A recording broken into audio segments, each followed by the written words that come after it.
J'appelle le professeur Arnaud sur apport et limites du virtuel.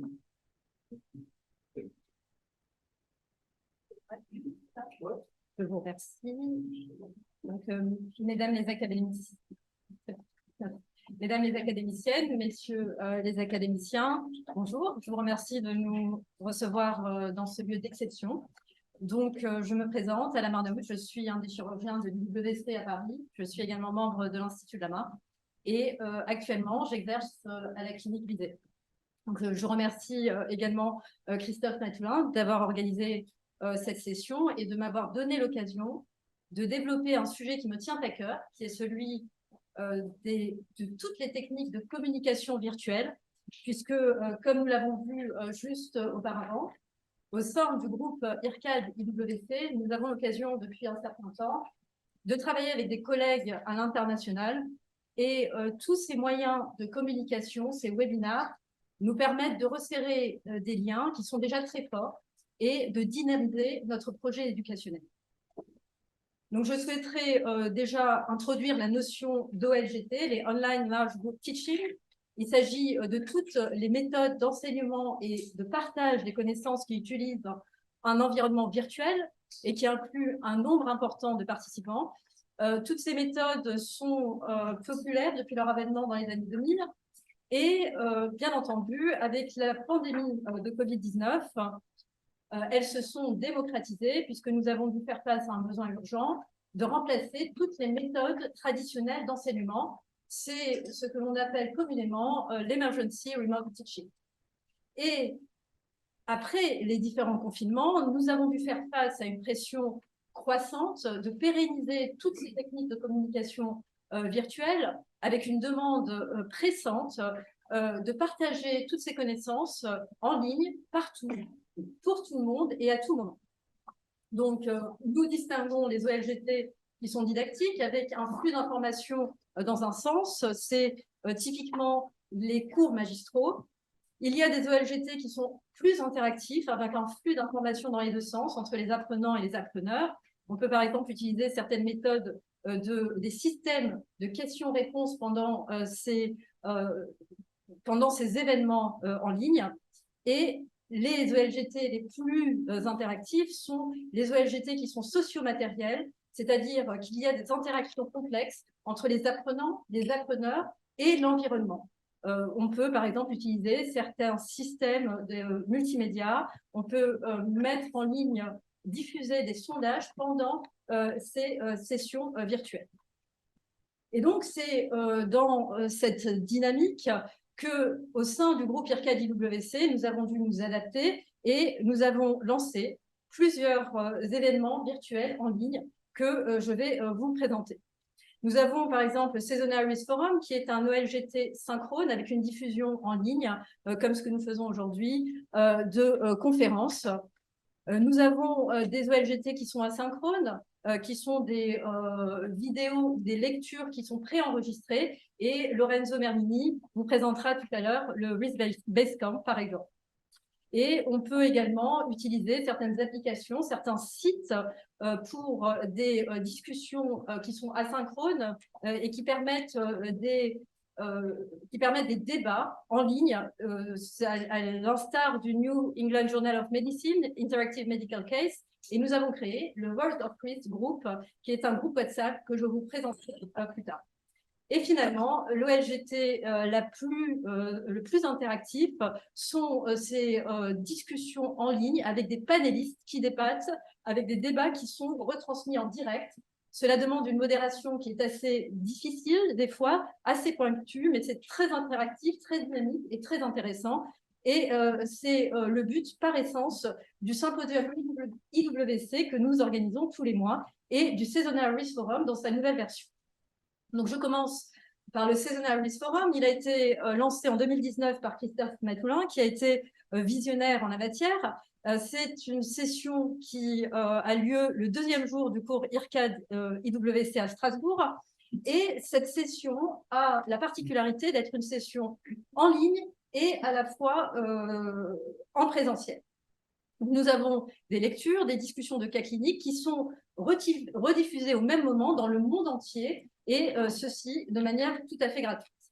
Donc, nous avons un avantage pour le Seasonal Risk Forum, c'est qu'à Strasbourg, comme nous avons pu le voir auparavant, nous avons, si j'ose dire, à disposition des experts de haut niveau dans le domaine de la chirurgie du poignet, et nous pouvons ainsi leur demander de partager leur expertise sur un sujet particulier que l'on pourra disséquer durant cette session. Ce qui nous donne des sessions d'un haut niveau académique. Vous avez ici l'exemple de la dernière session que nous avons organisée en mars, et nous avons pu demander au professeur Omokawa du Japon de partager son expertise sur l'excision du lunatome sous arthroscopie dans le cadre de la maladie de Kienbock, dont il est le précurseur. Nous avons récemment un peu modifié, nous nous sommes adaptés à l'ère du temps, ce Seasonal Risk Forum, parce que nous savons que de nos jours, les appreneurs ne veulent pas être juste spectateurs de ce type de session, mais ils veulent être acteurs. Donc, nous avons demandé aux étudiants qui sont inscrits au cours à l'IRCAD de former un panel et de participer activement à la discussion de cas cliniques, ce qui nous a permis d'organiser une session transgénérationnelle interactive qui a beaucoup plu. Bien entendu, le Seasonal Risk Forum, avec toutes ces interactions, demande des moyens techniques pointus, et l'équipe audiovisuelle de l'IRCAD joue pleinement son rôle ici. Je souhaiterais vous parler maintenant du symposium IWC. Il s'agit d'une session de discussion de cas cliniques que nous organisons tous les mois en ligne. Bien entendu, ces sessions sont gratuites, accessibles dans le monde entier, à tout le monde. Nous les organisons avec les centres IWC qui ont accepté de rejoindre le projet. Paris, bien entendu, puisque nous sommes les initiateurs de ce projet, Istanbul, Santiago de Chile, Sao Paulo et Buenos Aires. Donc, le symposium IWC est parti d'une idée toute simple. Nous avons décidé de sortir le staff poignet tel que nous le connaissons tous dans un milieu clos, avec nos résidents, chacun dans son coin, et de partager dans le monde entier avec tous des centres IWC nos cas cliniques, nos idées, notre expertise et surtout nos questionnements.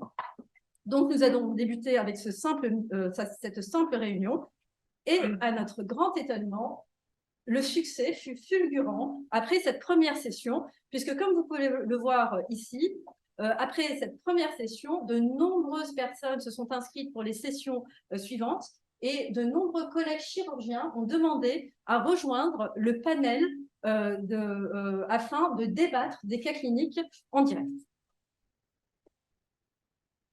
Donc, cette session est un format original, c'est une session pratique. Nous présentons des cas cliniques qui sont complexes et la particularité est que nous demandons aux jeunes chirurgiens de faire des présentations. Ils présentent les cas cliniques, ils préparent des vidéos et les chirurgiens seniors aident pour le débat durant cette session. Nous diffusons des sondages tout au long de cette session afin que les participants puissent rejoindre le débat. Donc, voici un autre exemple d'interactivité. Le jeune présentateur présente la situation clinique. Les panélistes, nous en avons entre 15 et 20 qui rejoignent ce symposium à chaque session, débattent. Et finalement, le jeune présentateur présente l'option thérapeutique choisie, des vidéos et prépare une revue de la littérature. Donc, le symposium IWC fait partie de tout cet environnement virtuel, moderne, avec des interactions très fortes avec les médias sociaux qui nous permettent de communiquer et la chaîne YouTube qui nous permet de rediffuser les sessions lorsqu'elles ont été ratées. Le Will Journal Club, c'est dans le même état d'esprit, une question, une revue de la littérature, un débat, et nous demandons à un expert de nous aider dans la modération de cette session. Donc, pour terminer, je souhaiterais vous parler du phénomène, de l'événement du printemps 2023 dans le domaine de la chirurgie du poignet. C'est la création du groupe WhatsApp WOW, World of Wrist. Il s'agit d'un groupe WhatsApp que peuvent rejoindre tous les chirurgiens qui ont un intérêt particulier pour la chirurgie du poignet du monde entier, où des cas cliniques de poignet sont discutés. Donc, ce groupe a été créé en mars dernier à l'initiative de Lucian Malcovici, qui est notre collègue que vous voyez ici sur la gauche, et qui nous a contactés pour nous dire pourquoi ne pourrions pas unir nos forces, puisque chacun communique de son côté via Instagram, LinkedIn et via certains sites Internet. Créons un groupe et partageons toutes nos expériences. Nous avons eu l'immense surprise de voir que ce groupe s'est développé à une vitesse fulgurante, puisque après la première semaine, 700 membres ont rejoint ce groupe. Actuellement, le groupe est complet. Nous sommes 1025 membres du monde entier et nous avons 45 personnes sur la liste d'attente. Depuis mars dernier, dans ce simple groupe WhatsApp, 1300 documents, imagerie, médias, articles scientifiques et liens vers les événements, les cours et les webinaires du poignet ont été partagés. Le dernier événement en date est notre session d'aujourd'hui qui a été partagée par Christophe Matina. Donc, on imagine bien qu'un groupe avec 1025 personnes demande de la modération. Nous sommes 10 modérateurs et administrateurs qui régulons ce groupe. Nous nous sommes tout de suite rendus compte de la nécessité de réguler de manière déontologique ce groupe, puisque nous y discutons de cas cliniques de poignet, et nous avons tout de suite vu la nécessité de devoir écrire une politique de régulation et des règles de bonne conduite, de bonne utilisation de ce groupe WhatsApp, car il s'agit d'une responsabilité, notamment l'anonymat du patient, puisque nous nous échangeons des cas cliniques, est fondamental, les publicités commerciales et les commentaires politiques et religieux sont totalement bannis de notre groupe WhatsApp, bien entendu. Nous avons eu également la bonne surprise de nous rendre compte que des experts et des mentors dans le domaine de la chirurgie du poignet non seulement ont accepté de rejoindre ce groupe WhatsApp, mais ils participent activement et régulièrement en partageant leur expertise, ce qui nous permet d'avoir des forums de haut niveau et accessibles pour la majorité en Afrique, en Inde, en Asie et en Europe. Néanmoins, tout n'est pas fait. Nous sommes dans une démarche de réflexion et d'autorégulation constante, puisque nous avons un groupe WhatsApp où 1025 personnes vont donner un avis sur des cas de chirurgie du poignet, et nous travaillons régulièrement sur ces problématiques de modération et de légitimité académique de certains intervenants dans ce groupe WhatsApp. Donc, au total, les moyens de communication virtuelle, à l'instar de toutes les autres chirurgies, ont beaucoup d'avantages parce qu'elles nous permettent de diffuser un enseignement dans le monde entier avec un flux croissant d'informations. Les avantages économiques et environnementaux sont évidents. Et cela nous permet d'avoir une réflexion internationale facilitée, un brainstorming international facilité. Néanmoins, il y a une nécessité, compte tenu de la vitesse de développement de tous ces moyens de communication, d'une autorégulation et d'une autoréflexion concernant notamment les problématiques de légitimité académique dont je vous ai parlé plus tôt, et des problématiques d'éducation éthique. Toutes ces techniques sont complémentaires aux méthodes traditionnelles d'enseignement, mais elles ne les remplacent en aucun cas. Et je vous remercie pour votre attention. Merci. Je voudrais remercier Alan d'abord parce que, bien évidemment, pour faire ça, vous comprenez bien que ces moyens modernes. D'abord, merci la pandémie quelque part, parce que tout ça permet de réfléchir à ces différentes manières d'enseigner. Et bien sûr, il fallait des personnes plus jeunes que moi pour aller là-dedans, même si j'ai initié le concept, parce que ça demande un travail colossal. Et ce problème académique, cette légitimité académique et ces problèmes éthiques sont essentiels et pour le moment ne reposent que sur la bienveillance des administrateurs. Oui, parce que cette autorégulation, c'était comment? Par les régulateurs. Vous êtes un petit groupe parce que c'est pas facile de gérer 1000 personnes. Comment? 1700 personnes. Nous sommes à 1025 personnes, 45-50 personnes sur la liste d'attente. Nous nous connaissons finalement tous les chirurgiens du poignet. Nous sommes 10 modérateurs de différents pays, de sorte que l'on puisse réguler quel que soit le décès horaire. Et comme je vous l'ai dit, nous avons nos mentors, nous avons des experts, des références en chirurgie du poignet qui ont joué le jeu et qui sont tout de suite, qui ont rejoint le groupe tout de suite et qui participent. Christophe Matlin, Marc Ross, des noms qui peut-être ne vous parlent pas, mais qui sont des références et qui modèrent en quelque sorte le groupe d'une manière continue. Et si vous avez des membres qui dérapent? On efface. On est 10 modérateurs, c'est bien pour cette région qu'entre nous, on a tout de suite rédigé ces règles de bonne conduite. Et puis c'est arrivé, hein, on les fasse et on les prévient. On les prévient. En général, c'est effacé au bout de 5 minutes. Oui, Jean-Pierre Ophtalmo. Donc, pour rebondir à ce que disait Olivier Jardet, alors je participe personnellement à des webinaires internationaux extrêmement intéressants qui permettent d'être en contact avec des personnes simultanément sur des communications et qui sont organisées tous les trimestres au niveau international, Inde, États-Unis, Brésil, etc. C'est assez génial. Alors, c'est le nombre de personnes, en revanche, 1000 et quelques personnes.